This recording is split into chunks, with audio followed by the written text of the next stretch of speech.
I'm Kellen, and we've been talking about the life of Jesus and the people who chose to move and follow him.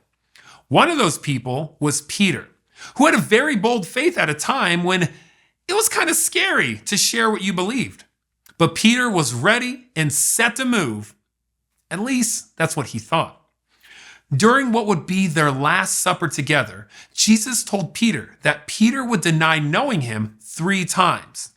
Peter said that would never happen. And then came the worst night of Peter's life. After they had eaten together, Jesus and his disciples went into the Garden of Gethsemane to pray. Peter and his friends were supposed to keep watch, but they fell asleep, and they didn't see the approaching soldiers in time. Judas, one of the disciples, was with the soldiers. He had betrayed Jesus and led them right to him. The soldiers had come to arrest Jesus, even though he had committed no crime.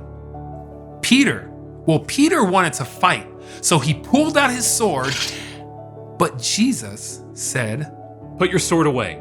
Shouldn't I drink the cup of suffering the Father has given me?" Jesus was tied up and he was taken to the high priest to be questioned. Most of the disciples ran away, but Peter and John followed at a distance. Even though it had to have been dangerous, Peter and John made their way into the courtyard of the high priest. They were surrounded by people. They didn't know who they could trust. Eventually, someone recognized Peter and asked, "You aren't one of Jesus' disciples, are you?" Peter replied, "I am not." And then someone else thought they recognized Peter. "Aren't you one of Jesus' followers?" And Peter replied, "I am not." And then minutes later, a third person. "Didn't I see you with Jesus in the garden?" And Peter replied stubbornly, "I don't know the man."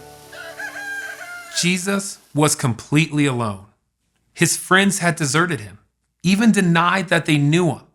Then he was found guilty and sentenced to death on a cross. On a hill outside the city called Golgotha, the soldiers nailed Jesus to the cross and raised it into the air between 2 other men who had been sentenced to die. Now maybe Peter watched from a distance as Jesus lifted his eyes to heaven and said, "Father, forgive them. They don't know what they are doing." Then Jesus bowed his head and died. Jesus' body was taken down from the cross and put into a tomb with a large stone rolled over the entrance.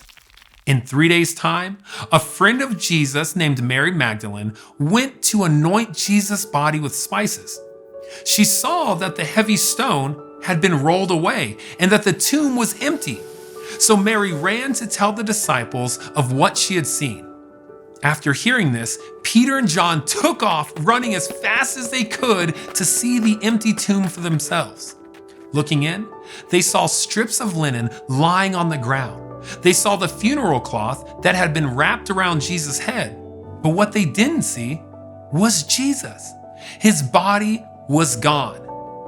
They didn't understand what it all meant. Why would someone have taken Jesus' body away? The answer is, no one took Jesus' body. Jesus was alive. He had done the impossible. He had come back from the dead.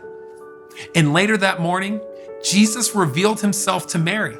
And later still, Jesus would reveal himself to his disciples. And then there was that time on the beach. Jesus appeared to his disciples while they were fishing.